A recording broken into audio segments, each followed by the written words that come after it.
അസ്സലാമു അലൈക്കും. അബ്ദുള്ള കാസൂറാണ്. സഹോദരന്മാരെ, ഞാനിപ്പോൾ ഈ ഒരു വീടുണ്ടാക്കുന്നത് നമുക്കൊരു സന്തോഷ വാർത്ത കൊണ്ടാണ്. പക്ഷേ ഇതുമായിട്ട് ബന്ധപ്പെട്ട് എനിക്ക് ഒരുപാട് സംസാരിക്കാനും കൂടിയുണ്ട്. അതൊക്കെ കേൾക്കണം.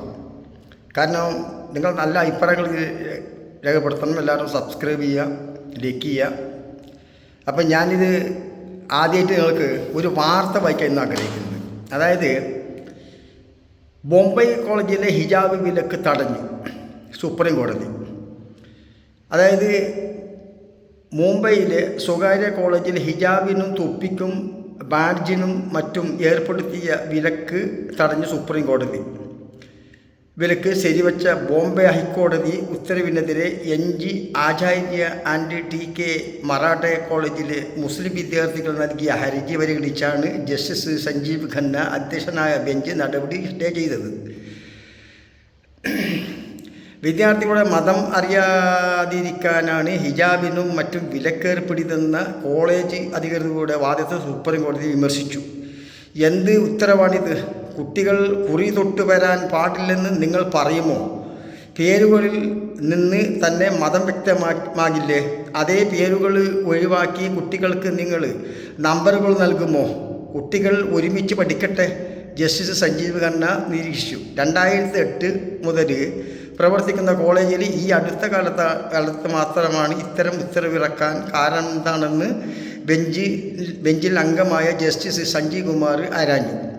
പെൺകുട്ടികൾ എന്ത് ധരിക്കണമെന്ന് അവരാണ് തീരുമാനിക്കേണ്ടത്. അത് ധരിക്കണം, ഇത് ധരിക്കരുതെന്ന് തിട്ടൂരമിറക്കിയിട്ട് ലിംഗനീതിയെക്കുറിച്ച് പ്രസംഗിക്കുന്നതിൽ എന്താണ് അർത്ഥമെന്നും ജഡ്ജി ചോദിച്ചു. അതേസമയം മുഖം മറയ്ക്കുന്ന നഖാബുകൾ വിലക്കിയത് സ്റ്റേ ചെയ്യുന്നില്ലെന്ന് കോടതി പറഞ്ഞു. സഹോദരന്മാരെ, ഇത് ഞാൻ പറയേണ്ട കാരണം ഇത് ഒരു സന്തോഷ വാർത്തയാണ് നമുക്ക്. കാരണം നീതിപീഠം എന്ന് പറയുന്നതും ഇന്ത്യൻ്റെ ഭരണഘടന നിലനിൽക്കണമെന്നും ആഗ്രഹിക്കുന്ന നീതിവാന്മാർ നമ്മുടെ രാജ്യത്തുണ്ട് എന്നുള്ളൊരു സമാധാനമാണ് നമുക്ക് മുസ്ലിങ്ങളെ സംബന്ധിച്ചിടത്തോളം എന്നുള്ളത്. ഇത് പറയാനുള്ള കാരണം വെച്ചെങ്കിൽ ഇത് കർണാടകത്തിലും മറ്റു പല സ്ഥലങ്ങളിലും ഈ പ്രശ്നങ്ങളുണ്ട്. ഇതിപ്പോൾ എല്ലായിടത്തും ഇത് ബാധിക്കുന്ന പ്രശ്നങ്ങളാണ് ഈ സുപ്രീം കോടതിൻ്റെ രീതി. പക്ഷേ ഇവിടെ നമുക്ക് മനസ്സിലാക്കാനുള്ളത് വെച്ചെങ്കിൽ മുസ്ലിം സമുദായത്തിനെ സംബന്ധിച്ചിടത്തോളം ഒരുപാട് പ്രശ്നങ്ങളുണ്ട്. അതായത് എല്ലാം മറക്കണം അന്യപുരുഷൻ്റെ മുന്നേ എന്ന് പറഞ്ഞതൊക്കെ ശരിയാണ്. പക്ഷേ കോളേജിൽ നമ്മൾ സാധാരണ പഠിച്ചുകൊണ്ടുണ്ടായിരുന്ന കാലഘട്ടം എന്ന് വെച്ചെങ്കിൽ സാധാരണ തട്ടമൊക്കെ തിരിച്ച് തൊപ്പിയൊക്കെ തിരിച്ച് നല്ല ഇങ്ങനെ പഠിക്കുന്ന ഒരു പരിധി വരെ കുട്ടികൾക്ക് ഒരു ലെവലുണ്ടായിരുന്നു ഇന്ന രൂപത്തിൽ നിന്നത്. പിന്നെയാണ് നമ്മളൊക്കെ പിന്നെ കുട്ടികളൊക്കെ കല്യാണമൊക്കെ കഴിഞ്ഞ ശേഷം പിന്നെ ഒരുപാട് നമ്മളെ മതത്തിൻ്റെ ചില കാര്യങ്ങളൊക്കെ അങ്ങോട്ട് വിട്ട് ചെയ്തിട്ട് ഈ സ്കൂളിലൊക്കെ പഠിക്കുന്ന സന്ദർഭത്തിൽ അങ്ങനെ ആയിരുന്നു പോയിക്കൊണ്ടായിരുന്നു. പിന്നെ മുസ്ലിം സ്കൂൾ സ്ഥാപനങ്ങൾ മുസ്ലിങ്ങൾ സ്വന്തം മാനേജ്മെൻറ്റിൽ നടത്തുന്ന സ്ഥാപനമൊക്കെ വന്നതിന് ശേഷം പിന്നെ അത് ശരിക്കും കർശനമായിട്ട് നമ്മൾ ഹിജാബ് ധരിക്കലും മുഖം മറക്കലും അല്ലെങ്കിൽ ഒരു വക വരുത്തിയ വകയിൽ നല്ലോണം ഇസ്ലാമിൻ്റെ വിശ്വാസത്തിൻ്റെ ഭാഗത്ത് തന്നെ ആയിട്ട് തന്നെ നമ്മൾ എല്ലാം പ്രവർത്തിക്കാൻ തുടങ്ങി എന്നുള്ളതാണ് ഇതിൻ്റെ യാഥാർത്ഥ്യം. അപ്പോൾ ഇത് മതപരമായ ചിട്ട നമ്മൾക്ക് എല്ലാം മറക്കണമെന്ന് പറഞ്ഞാൽ അന്യപുരുഷൻ്റെ മുന്നിൽ മറക്കണമെന്ന് പറഞ്ഞാലും ഈ സ്കൂളിലൊക്കെ സാധാരണ ഈ സ്കൂളിൻ്റെ യൂണിഫോം ധരിച്ചിട്ട് ഒക്കെ പോകുന്നൊരു സമ്പ്രദായമായിരുന്നു ഉണ്ടായിരുന്നത്. പക്ഷെ അതിന് ചില സന്ദർഭത്തിൽ നമ്മൾ ഒരുപാട് മാറ്റങ്ങൾ വന്നു. ആ മാറ്റങ്ങൾ വരുത്തിച്ചിട്ട് പിന്നെ ഈ ഹിജാബ് ധരിക്കലും ബുർക്ക ധരിക്കുമ്പോൾ അതിൻ്റെ മുകളിൽ പിന്നെ ഒരു മുഖത്തേക്ക് ഒരു മാസ്ക് പോലെ ധരിക്കലും ഇതൊക്കെ ധരിക്കുന്നതാണെന്ന് വെച്ചെങ്കിൽ ഒരുപാട് ചില സ്കൂളുമായിട്ട് ബന്ധപ്പെട്ട് ചില പ്രശ്നങ്ങളൊക്കെ ഉണ്ടെന്നുള്ളത് യാഥാർത്ഥ്യമാണ്. കാരണം എല്ലാ ആളുകളും ഒരുമിച്ച് കലർന്ന് പഠിക്കുന്ന സന്ദർഭത്തിൽ ചില പ്രശ്നങ്ങളൊക്കെ അത് കാരണങ്ങളായ സന്ദർഭമൊക്കെ ഉണ്ട്. കാരണം അത് നമ്മൾ ധരിക്കേണ്ടെന്നല്ല പറയുന്നത്. പക്ഷേ ഇനിയിപ്പോൾ നമുക്ക് അതിനെ ധരിച്ചിട്ടേ പറ്റുമെന്നുണ്ടെങ്കിൽ യഥാർത്ഥത്തിൽ നമ്മൾ ശരിക്കും ചെയ്യേണ്ടതെന്ന് വെച്ചെങ്കിൽ ഈ പ്രശ്നങ്ങളൊക്കെ ഇല്ലാണ്ടിരിക്കാൻ മുസ്ലിം മാനേജ്മെൻറ്റിന് കീഴിൽ നടത്തുന്ന മുസ്ലിങ്ങൾ നടത്തിക്കുന്ന സ്കൂളുകളൊക്കെ ഉണ്ട്. അവിടെ കൊണ്ടുപോയി പഠിപ്പിക്കണം. എന്നാൽ പിന്നെ ഒരുപാട് പ്രശ്നങ്ങളൊക്കെ ഒഴിയുള്ളൂ. അവർ ധരിച്ചിട്ട് പോയിട്ട് തന്നെ ഈ സ്കൂളിൽ പഠിക്കണം എന്ന് പറയുമ്പോൾ നമ്മൾ അതിന് എതിരെന്നല്ല പറയുന്നത് അർത്ഥം. ഇന്ന് ഇതൊക്കെ ചൂണ്ടിക്കാട്ടിയിട്ട് ഒരുപാട് പ്രശ്നങ്ങൾ ഉണ്ടാക്കുന്നത് നിസ്സാരപ്പെട്ട ചില 1-2 ആളുകളൊക്കെ കാരണങ്ങൾ എടുത്തിട്ടാണ് ഇതുപോലത്തെ നമ്മൾ ഹിന്ദു സഹോദരന്മാർപ്പെട്ട ചില ആളുകൾ, ഹിന്ദുക്കൾ എന്ന് പറയുന്നില്ല, ചില ആളുകൾ ഇങ്ങനെ വർഗീയപരമായിട്ട് ഇന്ത്യൻ്റെ ഭരണഘടനയൊന്നും അറിയാതെ മനസ്സിലാക്കാതെ കണ്ട് ഇങ്ങനെ ഒരുപാട് പ്രശ്നങ്ങൾ ഉണ്ടാക്കുന്നത്. അത് ഒരുപാട് എന്തെല്ലാം പ്രശ്നങ്ങളുണ്ട്. ലോകമൊക്കെ ഇപ്പം കർണാടകത്തിൽ പിന്നെ ഇത് ഹിജാബ് ധരിച്ചതിനും വേണ്ടിയിട്ട് ബുർക്ക ധരിച്ചതിനൊക്കെ പ്രശ്നമാക്കിയിട്ട് ലോകോടി ചർച്ച ചെയ്യപ്പെട്ടതാണ്. കാരണം നമ്മുടെ നാടിന് തന്നെ ഒരു കണക്കിന് അതൊരു അപമാനമാണ്. കാരണം വെച്ചെങ്കിൽ നമ്മളൊരു ലോകത്തിലെ ഏറ്റവും നല്ലൊരു മതേതരത്യ ജനാധിപത്യ രാഷ്ട്രം, ലോകത്തിലെ എല്ലാ മതങ്ങളെയും സ്നേഹിക്കുന്ന ഒരു രാഷ്ട്രം എന്ന് പറയുന്ന ഒരു രാഷ്ട്രമാണ് നമ്മൾ ഇന്ത്യ രാജ്യം തന്നെ. ഏറ്റവും വലിയ നല്ല ഭരണഘടനയുള്ള രാജ്യമാണ് നമ്മൾ ഇന്ത്യ രാജ്യം. പക്ഷെ അതൊന്നും മനസ്സിലാക്കാതെ കണ്ട് ഒരുപാട് ഹിന്ദു നവോദരികൾ ചില ആളുകൾ അത് വർഗീയപരമായ ചിന്താഗതി വന്നിട്ട് അതിന് ചില പ്രശ്നങ്ങൾ ഉണ്ടാക്കുന്നുണ്ട്. അപ്പം മുസ്ലിങ്ങൾ ശ്രദ്ധിക്കേണ്ടതെന്ന് വെച്ചെങ്കിൽ ഒന്നെങ്കിൽ നിർബന്ധമായിട്ട് ബുർക്കയൊക്കെ ധരിച്ച് മുഖമൊക്കെ മൊത്തം മറച്ചിട്ട് പഠിക്കണമെന്നുള്ള താല്പര്യം ഉണ്ടെങ്കിൽ മുസ്ലിം മാനേജ്മെൻറ്റ് നടത്തുന്ന ചെറിയ സ്കൂളൊക്കെ ഉണ്ട്, അവിടെ പോയിട്ട് പഠിക്കണം. അതുകൊണ്ട് മറ്റൊരു പഠിച്ചുകൂടാൻ, കാരണം പഠിക്കുന്ന സന്ദർഭത്തിൽ ഉണ്ടാകുന്ന ഒരു പ്രശ്നങ്ങളാണ് നമ്മൾ ഇതൊക്കെ കാണുന്നത് ഇപ്പം. അപ്പം ധരിക്കേണ്ട എന്നല്ല പറയുന്നതിൻ്റെ ഉദ്ദേശം. അപ്പം നമ്മൾക്ക് മറക്കേണ്ടതൊക്കെ മറക്കണം. പക്ഷെ ഒരു 10-16 വയസ്സ് വരെയുള്ള കുട്ടികൾക്കെല്ലാം ഏകദേശം ശരിക്കും തട്ടമൊക്കെ ധരിച്ചിട്ട് സാധാരണ നമ്മൾ ഈ സ്കൂളിൽ പഠിക്കുന്ന വേണമെങ്കിൽ ഫുൾ കൈ ഷർട്ടൊക്കെ ഇടുന്നതിന് വരുമൊന്നുമില്ല, അല്ലെങ്കിൽ ഈ സ്കൂളിൻ്റെ യൂണിഫോം തന്നെ ഇടുന്നുണ്ടല്ലോ. അപ്പോൾ ഇവിടെ പറഞ്ഞു വരുന്ന ഉദ്ദേശം എന്ന് വെച്ചെങ്കിൽ ഇത് ചില കാര്യങ്ങൾ, ചെറിയ നിസ്സാരപ്പെട്ട ചില കാരണങ്ങൾ അത് വലിയ വർഗീയ കലാപത്തിലേക്ക് പോലും എത്തിക്കുന്നത് ഇന്ത്യ രാജ്യത്തു നിന്നുള്ളതാണ് ഒരു യാഥാർത്ഥ്യം. അപ്പം ഈ സുപ്രീം കോടതിയുടെ ഒരു വിധി വന്നതുകൊണ്ട് നമുക്കെന്താ ചെയ്യുക, മനസ്സിന് ഒത്തിരി സമാധാനമുണ്ട്. കാരണം വെച്ചെങ്കിൽ ജനാധിപത്യം, മതേതരത്വം എന്നൊക്കെ പറയുന്ന എല്ലാം ഇതുണ്ടല്ലോ. നമ്മൾ ഒരു മനുഷ്യന്, എല്ലാ മനുഷ്യനും ജീവിക്കാൻ സ്വാതന്ത്ര്യമുണ്ടെന്നുള്ളത്. അപ്പോൾ ഇന്ന ഭക്ഷണം കഴിക്കണം, ഇന്ന വസ്ത്രം ധരിക്കണം എന്നൊന്നും തീരുമാനിക്കാൻ അത് അവരവർക്കുള്ള അവകാശത്തിൽപ്പെട്ടതാണ്, മൗലിക അവകാശമാണ്. അതിനെ നിഷേധിക്കാൻ ആർക്കും സാധ്യമല്ല എന്നുള്ളതാണ് സുപ്രീം കോടതിൻ്റെ ഈ ഉത്തരവ് കൂടി നമുക്ക് മനസ്സിലാകുന്നത്. അപ്പോൾ അതുകൊണ്ട് നമുക്കൊരു മനസ്സിന് സമാധാനമായി. പക്ഷേ നമുക്ക് മുസ്ലിം സമുദായത്തിൽപ്പെട്ട ആളോട് എനിക്ക് പറയേണ്ടത് വെച്ചെങ്കിൽ കുറച്ച് സംസാരിക്കേണ്ടത്, കാരണം നമ്മൾ എല്ലാം ഒരു പാഷനായിട്ട് മാറിയിരിക്കും. ഈ സ്കൂളിലൊക്കെ പോകുമ്പോൾ നല്ല രൂപത്തിൽ ഒരു ഹിജാബ് കെട്ടിട്ട് പോകണം, നിർബന്ധം ചില ആളുകൾ നിർബന്ധമുണ്ട് ഇങ്ങനെയൊക്കെ ധരിച്ചിട്ട് പോകണമെന്ന്. പക്ഷേ അതേ ആൾ തന്നെ എവിടെയെങ്കിലും കല്യാണത്തിന് പോകുന്നുണ്ടെങ്കിലും ഇറങ്ങി മുറുകി അത് നമ്മളെ എല്ലാ അവയവത്തിൻ്റെ രൂപഭാവങ്ങൾ ശരിക്കും ജനങ്ങൾക്ക് മനസ്സിലാകുന്ന രൂപത്തിൽ ഉള്ള വസ്ത്രം ധരിച്ചിട്ടാണ് ചില ആൾ കല്യാണത്തിനൊക്കെ ഒരുപാട് ആളുകൾ നമ്മൾ പോകുന്ന ആളുള്ളത്. അപ്പോൾ അവിടെ എത്തുമെന്നുകൊണ്ട് നമ്മൾ ഈ മതത്തിൻ്റെ വിശ്വാസത്തിൻ്റെ ഒരു കാഠിന്യം നമുക്ക് കണക്കിൽ എടുക്കാൻ പറ്റാത്തത്. അപ്പം ഇവിടെ നമ്മൾ മനസ്സിലാക്കേണ്ടത് വെച്ചെങ്കിൽ ഈ ദീന എന്ന് പറയുന്ന സംഭവം എന്ന് പറയുമോ, അതുപോലെ തന്നെ നമ്മൾ ജീവിക്കുകയാണെങ്കിൽ യഥാർത്ഥത്തിൽ നമ്മളെ ആർക്കും എതിർക്കാൻ അങ്ങനെ മനസ്സിൽ വരില്ല. ഇത് ഓരോ ആളുകൾക്കും ഓരോ പേഷൻ എന്നുള്ള രൂപത്തിലായിട്ട് മാറുമ്പോൾ മറ്റുള്ള ആളുകൾക്കും ചിലപ്പോൾ അത് തെറ്റിദ്ധരിക്കാനുള്ള സാഹചര്യം പോലും ഉണ്ടാകുന്നുള്ളതാണ് യാഥാർത്ഥ്യം.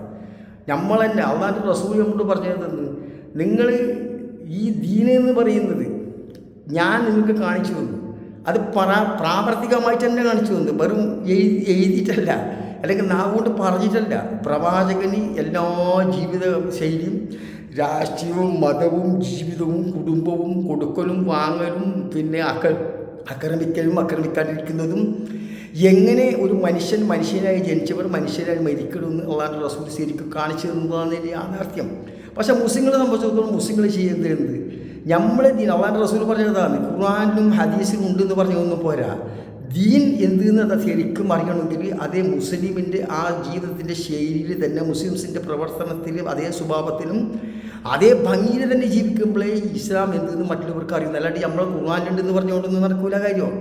നമ്മൾ പ്രവർത്തിച്ചിട്ട് കാണുമ്പോൾ അവർക്ക് ഈ ഇസ്ലാം എന്തെന്ന് മനസ്സിലാക്കി. കാരണം മാൽഗിദാരന്മാർക്കൊക്കെ പറഞ്ഞ സമയത്ത് നമ്മൾ കണ്ടില്ലേ, അവർ ഒരു മഹാപിള്ളന്മാർ എന്ന് പറയാൻ കാരണം അവരുടെ ജീവിതശൈലിയും അവരുടെ വസ്ത്രധാരണയും അവരുടെ സംസാരവും അവർ ജീവിക്കുന്ന ആ ഒരു അതൊക്കെ കാണുമ്പോൾ മഹാപിള്ള എന്ന് പറയുന്നതുകൊണ്ട് ഇപ്പം നമ്മളതൊരു മാപ്പിളയായിട്ട് മാറി, മഹാപിള്ള പോയിട്ട്. അപ്പോൾ ഇതെല്ലാം കണ്ടു നിൽക്കട്ടെ. അപ്പോൾ അതുകൊണ്ട് മുസ്ലിങ്ങൾക്ക് ശ്രദ്ധിക്കേണ്ടത് എന്നിപ്പോൾ അഥവാ നമുക്ക് നല്ലോണം ഹിജാബൊക്കെ ധരിച്ച് നല്ല രൂപത്തിൽ നമുക്ക് ചെയ്യണമെന്നുണ്ടെങ്കിൽ മുസ്ലിം മാനേജ്മെൻറ്റ് സ്കൂളിലുണ്ട്, അവിടെ കൊണ്ട് ചേർക്കണം. എന്നാൽ ഈ ഒറ്റപ്പെട്ട സംഭവങ്ങളൊക്കെ ഒഴിവാകുന്നുള്ളതാണ്. അതല്ലാതെ കണ്ട് എല്ലാത്തിനും ഇവിടെ മുസ്ലിങ്ങൾ പ്രക്ഷോഭത്തിന് നടന്നാൽ ഇവിടെ പ്രക്ഷോഭത്തിന് നേരിടാനുള്ള സമയം മാത്രമേ ഉണ്ടാവുള്ളൂ. പിന്നെ അത് ഒരു അവസാനം ഓരോരോ ഒറ്റപ്പെട്ട സംഭവങ്ങൾ അത് മുസ്ലിങ്ങൾക്ക് ഒരു വെല്ലുവിളിയായിട്ട് മാറുന്നതാണ് യാഥാർത്ഥ്യം. അതുകൊണ്ട് എല്ലാവരും വേണ്ട പോലെ സൂക്ഷിക്കുക എന്നുള്ളതാണ് യാഥാർത്ഥ്യം. അങ്ങനെയാണ് നമ്മൾ വേണ്ടത്. അപ്പോൾ നമ്മളെല്ലാവരും മുസ്ലിമായിട്ട് തന്നെ ജീവിക്കാൻ നിൽക്കുക, അല്ലെങ്കിൽ എല്ലാവരും ഒരേ ജീവിതശൈലി കാണിക്കുക. അപ്പം എല്ലാവർക്കും ഇത് മനസ്സിലാവും, മുസ്ലിംസിൻ്റെ അത് കുറച്ചൊരു വിശ്വാസത്തിൻ്റെ അടിത്തറയാണെന്ന് മനസ്സിലാവും. ഇത് നമ്മൾ ഓരോരാൾ കോലം കിട്ടുന്നത് കാണുമ്പോൾ നമ്മൾ ഒരു കല്യാണമൊക്കെ കണ്ടെങ്കിൽ കാണുന്നില്ലേ, മറ്റ് സമുദായത്തിൽ പോലും അത്ര ആഡംബരം അനാചാരങ്ങളുണ്ടായില്ല, ആ രൂപത്തിൽ തന്നെ നമ്മൾ ചെയ്യുന്നത്. അപ്പോൾ ഇതെല്ലാം നിൽക്കട്ടെ. അപ്പോൾ ഇതൊക്കെ മനസ്സിലാക്കിയപ്പോൾ നമുക്ക് സന്തോഷ വാർത്തയാണ്. പിന്നെ നമുക്ക് ഒരു ഹിന്ദു സഹോദരന്മാരോട് കുറച്ച് സംസാരിക്കേണ്ടതെങ്കിൽ എൻ്റെ ഹിന്ദു സഹോദരന്മാരോട് പറയാനുള്ളത്, ഇന്ത്യ രാജ്യത്ത് ഏറ്റവും കൂടുതലുള്ളത് ഹിന്ദുക്കളാണ്. അപ്പോൾ ഹിന്ദുക്കൾ എന്നുള്ള നിലക്ക് പ്രത്യേകിച്ച് നിങ്ങൾക്ക് ഉത്തരവാദിത്വം തരുമോ, ഇവിടുത്തെ മുസ്ലിങ്ങളും ക്രിസ്ത്യാനികളും ന്യൂനപക്ഷങ്ങളായ എല്ലാ ആളുകളെയും സംരക്ഷിക്കാനും അവരെ നിയന്ത്രിക്കാനും അവരെ നോക്കാനും എല്ലാ ഉത്തരവാദിത്വം ഇവിടുത്തെ ഹിന്ദു സഹോദരന്മാർക്കുണ്ട് എന്നുള്ളതാണ് യാഥാർത്ഥ്യം. കാരണം നിങ്ങൾക്കാണ് ഏറ്റവും കൂടുതൽ ഉത്തരവാദിത്തമുള്ളത് നമ്മളോട്. കാരണം വെച്ചെങ്കിൽ ഞങ്ങൾ ന്യൂനപക്ഷങ്ങളാണ്, ഞങ്ങളൊരു 8-10 ഇടയിൽ 1-2 ഉള്ളൂ, അതുപോലെ ക്രിസ്ത്യാനികൾ. അപ്പോൾ ഞങ്ങളെ സംരക്ഷിക്കാനും കൂടെ ബാധ്യസ്ഥരാണ് ഹിന്ദു സഹോദരന്മാർ. അപ്പോൾ അതുകൊണ്ട് ദയവ് ചെയ്ത് നമ്മൾ ഇന്ത്യ രാജ്യത്തിൻ്റെ ഭരണഘടനക്കനുസരിച്ച് എല്ലാവരും ജീവിക്കുന്ന ഒരു അന്തരീക്ഷം ഉണ്ടാവണം. നിസ്സാരപ്പെട്ട കാര്യങ്ങൾക്കൊന്നും എൻ്റെ ഹിന്ദു സഹോദരന്മാർ ചില ആളുകളൊന്നും ഈ അനാവശ്യമായിട്ടുള്ള പ്രശ്നങ്ങളൊന്നും ഉണ്ടാക്കാൻ വേണ്ടി നിൽക്കരുത് എന്നുള്ളതാണ് എനിക്ക് പ്രത്യേകിച്ചിട്ട് പറയാനുള്ളത്. മതപരമായ രൂപത്തിൽ ഇടപെട്ടിട്ട് ജനങ്ങളിൽ ഛിന്ന ഭിന്നമായിട്ട് അല്ലെങ്കിൽ ഭിന്നിച്ച് നിൽക്കുന്ന വൈരാഗ്യത്തോടും ശത്രുതയോടും നിൽക്കുന്ന ഒരു അന്തരീക്ഷം ഇന്ത്യ രാജ്യത്തിൻ്റെ നമുക്കത് വലിയ പരാജയമായിട്ട് മാറും. അപ്പോൾ ഒരു രാജ്യത്തിൻ്റെ ഭദ്രത അല്ലെങ്കിൽ ആ നാട്ടിലെ ജനങ്ങളെ ഐക്യത്തിൽ നിൽക്കുക എന്നുള്ളതാണ് ഏറ്റവും വലിയ ഭദ്രത. അപ്പോൾ അതുകൊണ്ട് അത് കാത്തു സൂക്ഷിക്കാൻ എല്ലാവരും ബാധ്യസ്ഥരാണ്. ഇപ്പോൾ ഈ സുപ്രീം കോടതിയിൽ നിന്ന് വന്ന വിധി അത് ഞങ്ങളൊരു വിജയമായിട്ടൊന്നും ഞാൻ കാണുന്നില്ല. അതായത് നീതിയുണ്ട് ഇവിടെ എന്നുള്ളതാണ് നമ്മൾ അതിനോട് സന്തോഷിക്കുന്നുള്ളത്. അതുകൊണ്ട് ഇതാണ് ഇന്ത്യൻ്റെ ഭരണഘടന എന്ന് പറയുന്നത്. അതെല്ലാവരും മനസ്സിലാക്കി എല്ലാവരും കടമ കൂടിയാണെന്ന് പറഞ്ഞുകൊണ്ട് പിന്നെ എനിക്ക് പറയാനുള്ളത്, ഇപ്പോൾ കാണുന്നില്ല നമ്മൾ അടുത്ത രാജ്യത്തെ ബംഗ്ലാദേശിൽ ഒരുപാട് പ്രശ്നങ്ങളും കലാപങ്ങളും അക്രമങ്ങളൊക്കെ നടക്കുന്നതൊക്കെ പറയുന്നത് കേൾക്കുന്നുണ്ട്.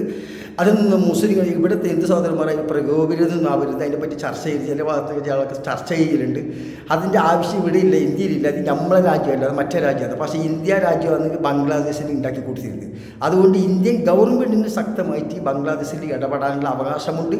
അതുകൊണ്ട് അവിടുത്തെ ന്യൂനപക്ഷങ്ങളായ ഹിന്ദുക്കൾക്ക് എന്തെങ്കിലും പ്രശ്നങ്ങളുണ്ടെങ്കിൽ ഇന്ത്യ ശക്തമായിട്ട് ഇടപെടുകയോ വേണ്ടുവന്നാൽ കയറി ഇടപെടുക തന്നെ ചെയ്യണമെന്നാണ് നമ്മളെ അഭിപ്രായം. കാരണം ഒരു മുസ്ലിമിനെ സംബന്ധിച്ചിടത്തോളം ഒരു മറ്റൊരുത്തൻ്റെ ദേവാലയങ്ങൾ അടിച്ചു പിടിക്കാനോ ഒന്നും സാധിക്കില്ല. കാരണം നമ്മൾക്ക് മദ്രസയിലൊക്കെ പഠിപ്പിച്ചത്, നമ്മളെ പ്രവാചകൻ പഠിപ്പിച്ചത് അന്യൻ്റെ ഒരു മതസ്ഥാപനം ചൂണ്ടിക്കാണിക്കാൻ പോലും പാടില്ല എന്നുള്ളതാണ് നമുക്ക് പഠിപ്പിച്ചിട്ടുള്ളത്.